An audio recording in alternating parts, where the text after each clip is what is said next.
BSP से कोई नाराजगी? कैसी नाराजगी हो सकती है, फ़ख्र है हमारे लिए। आज धर्म के नाम पे राजनीति हो रही है और बाबा साहब और मान्यवर साहब और माननीय बहन जी चाहती हैं काम में धर्म होना चाहिए। हमारी अकेली ऐसी नेता हैं माननीय बहन जी, जिन्होंने जितना काम इस प्रदेश में और इस क्षेत्र में किया है, शायद ये सारे दल उतना सोच भी नहीं सकते, करना तो बहुत दूर की बात है। नमस्कार, मेरा नाम है सुंदर सिंह और आप देख रहे हैं एसएम न्यूज़। मनवीर भाटी हैं, किसी नाम तारीफ के मोहताज नहीं है, अब बहन जी के आशीर्वाद से पूर्व प्रत्याशी भी हैं। सर, क्या लग रहा है इस वक्त जो है आपको बहुत अच्छा रिजल्ट नहीं मिला, लेकिन लोगों का प्यार बहुत ज़्यादा मिला, तो आगामी अगर बहन जी का आशीर्वाद रहेगा तो क्या पुनः तैयारी रहेगी? अब ये तो हम तो देखिए सिपाही हैं जी, जो आदेश हमारे कैप्टन कर देंगे हमें वही करना है। कांग्रेस बीजेपी समाजवादी में जाने का कुछ मूड?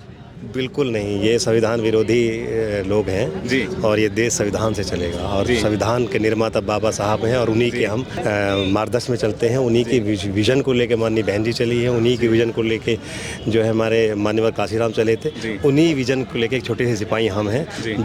जो बाबा साहब का एक नारा था कि भारतीयता, कि सब भारतीय हैं, ना कोई जाति ना कोई धर्म।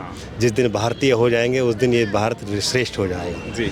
तो हम उसी नारे पे अपना विजन के साथ लगे। बीएसपी से कोई नाराजगी? कैसी नाराजगी हो सकती है, फ़ख्र है हमारे लिए। मैं घमंड की बात मैं अपने आप को गौरवान्वित महसूस करता हूँ कि जब मैं जय भीम के नारे लगाता हूँ। जय भीम के नारे? जय भीम आखिरकार ऐसा है क्या जो जय भीम के आप इतना, जब भी आप जय भीम का नारा लेते हैं तो आपके चेहरे पे स्माइल आ जाती है? क्या कहेंगे? जय भीम वो ताकत है, वो महापुरुष है, वो आत्मा है जिसने इस देश को आज़ादी के साथ साथ सभी जो पिछड़े थे, बहुजन समाज के लोग थे, महिला थी, उनको सबका सम्मान, सबका अधिकार दिलाया। ऐसा व्यक्ति जिसको पढ़ने नहीं दिया गया, उसने पढ़ने का, बोलने का, काम का, हर किसी का अधिकार उसी व्यक्ति ने दिलवाया। जब हमारा देश आज़ाद हुआ था तो ब्रिटेन की ताकतें, बड़ी बड़ी देशों की ताकतें कहते कि ऐसे जहाँ पे हर 10 किलोमीटर पर अलग भाषा, अलग जाति, अलग तरह के लोग रहते हैं, उसका संविधान कैसे लिखा जाएगा, हम देखते हैं। आज़ादी तो हो गई, लेकिन तो बाबा साहब ने वो करके दिखाया और उनके तमाचा मारा, तब भारत श्रेष्ठ हुआ था, तब भारत जो है पूरी दुनिया में पूरा नाम हुआ था। मनवीर भाई, मीडिया में बसपा की कहीं बात नहीं होती है, क्या कहेंगे? देखिए, हमारी अकेली ऐसी नेता हैं माननीय बहन जी, जिन्होंने जितना काम इस प्रदेश में और इस क्षेत्र में किया है, शायद ये सारे दल उतना सोच भी नहीं सकते, करना तो बहुत दूर की बात है।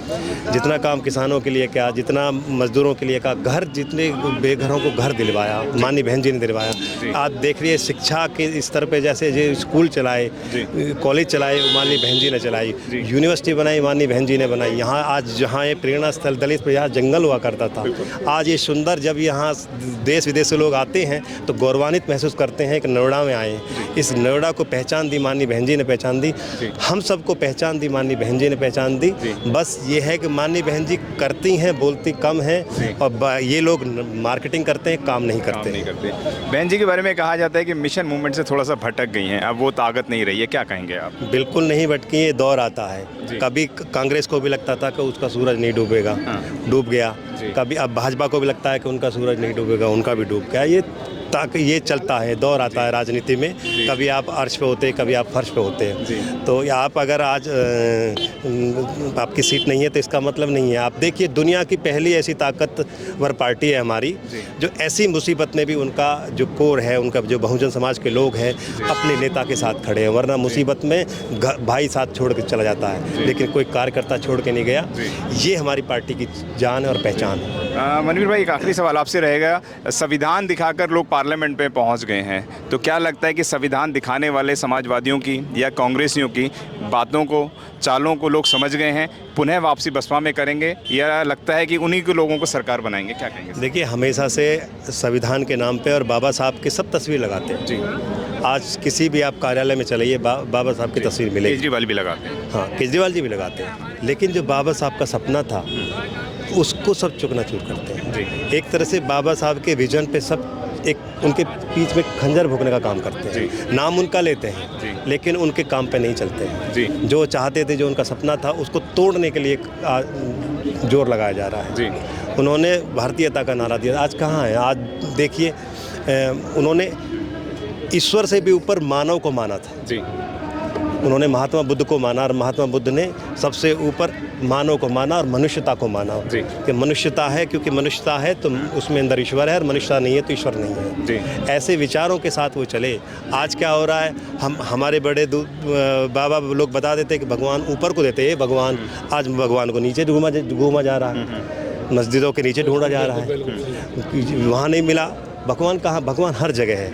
आज धर्म के नाम पे राजनीति हो रही है और बाबा साहब और मान्यवर साहब और माननीय बहन जी चाहती हैं काम में धर्म होना चाहिए, राजनीति में धर्म होना चाहिए। और राजनीति का धर्म ये कहता है कि जो देश में जो पैदा हुआ है वो सबका देश है और सबका विकास का अधिकार है, चाहे वो पिछड़े हैं, चाहे वो गरीब हैं, चाहे वो अमीर हैं। आपने मंदिर मस्जिद की बात कही है, मस्जिद के नीचे मंदिर निकल कर आ रहे हैं, तो क्या लग रहा है जो मुस्लिम समाज के लोग थे जो समझ रहे थे कि बीजेपी को हटा पाएंगे, उखाड़ पाएंगे, लेकिन वो ऐसा कर नहीं पाए और आज सब सिस्टम में बैठ गए हैं, पार्लियामेंट में बैठ गए, लेकिन मुस्लिमों की कोई आवाज़ उठाने वाला नहीं है। तो क्या लगता है कि बहन जी का शासन काल आएगा तो इससे सबको आज़ादी मिलेगी, इस तरीके के मंदिर मस्जिद की राजनीति नहीं होगी? क्या कहेंगे सर? देखिए, जब बहन जी की सरकार आती है तो विकास की राजनीति होती है जी। और एक पहली ऐसी सरकार है, आपने पीछे समाजवादी की देखी, दूसरा टर्म भाजपा का हो गया जी। आज विकास के नाम पे सब खत्म है जी। जिस आप गांव में चला जाइए, जो माननीय बहन जी ने काम किया था वो जू का तू है। जो पेड़ लगाए थे वो पानी के लिए तरस गए, जो गांव में सीसी बनाए थे वो रिपेयर को तरस गए। आज ये और भ्रष्टाचार, इतना भ्रष्टाचार चल गया। आप प्राधिकरण के अंदर चलिए, जिला प्रशासन में चले जाइए, चले जाइए, और ये जो कहते हैं ना बांटना और काटना, ये उल्टा है। ये कटेंगे तो बटेंगे वाली स्थिति इसलिए है कि ये मुर्गा आएगा तो कटेगा और सब में बटेगा, यानी भ्रष्टाचार इतना है कि जब पैसा कटेगा तो सब में बटेगा जी। ये नारा है असल में जी। उस नारे के साथ ये लोग चल रहे हैं जी। अब सीधे सीधे सवाल ये रहेगा, पुनः तैयारी शुरू, क्या कहेंगे अगर बहन जी का आदेश होता है तो? देखिए, हमारे नेता हैं, हम बहुत छोटे से सामान्य से सिपाही हैं जी। जो आदेश हमारी माननीय बहन जी का होगा, हमें मिशन मूवमेंट के लिए काम करना है, विधायक बनना एजेंडा नहीं है। जो मिशन है उसको आगे लेके जाना है। जी। जो गरीब तबके के लोग हैं, जो बहुजन समाज के लोग हैं, जिनको अधिकार नहीं मिलता था, उनको सम्मान नहीं मिलता, आज उनकी बात तो सब करते हैं। 2 रोटी की आज भिखारी बना दिया उनको। जी। अरे हमें भीख नहीं चाहिए, हम इस देश के मालिक हैं। जी। मान्यवर साहब ने कहा था कि जिसकी जितनी संख्या भारी उसकी उतनी हिस्सेदारी। वोट हमारा राज तुम्हारा नहीं चलेगा। अब वोट हमारा राज तुम्हारा नहीं चला, आज वोट हमसे लिया जा रहा, टैक्स देने वाले हम ज़्यादा, वोट देने वाले हम, हमारे वोट से, जनता के वोट से सरकार बन रही है, लेकिन उनको हिस्सेदारी नहीं मिल रही है। जनता के टैक्स से सरकार चल रही है, लेकिन विकास किसका हो रहा है? अडानी का, अंबानी का और जनप्रतिनिधियों का। तो वोट हमारा तो राज भी हमारा ही होगा, जनता का वोट, जनता का राज। और वही मान्यवर साहब का सपना था, उसी सपने को माननीय बहन जी लेके चल रही है और उसी को हमारे जो है माननीय आकाश आनंद जी लेके चल रहे हैं। जी, धन्यवाद मनवीर भाई, थैंक यू, शुक्रिया। जिसका आपको था बेसब्री से इंतज़ार, बहुजन समाज का ऐतिहासिक कैलेंडर 2025 अब आपके बीच आ गया है। आप अपना कैलेंडर आज ही बुक करवाएं। आप मुझे मेरे नंबर पर कॉल कर सकते हैं या अपना कैलेंडर बुक कराने के लिए मुझे व्हाट्सएप भी कर सकते हैं। मेरा नंबर है 9910886670। आप मुझे अभी कॉल करके अपना कैलेंडर बुक करा सकते हैं। अगर आपने अभी तक हमारा चैनल सब्सक्राइब नहीं किया है तो सब्सक्राइब करें और घंटी का बटन बिल्कुल भी दबाना ना भूलें ताकि सभी लेटेस्ट खबरें पहुंच सकें आप पे सबसे पहले।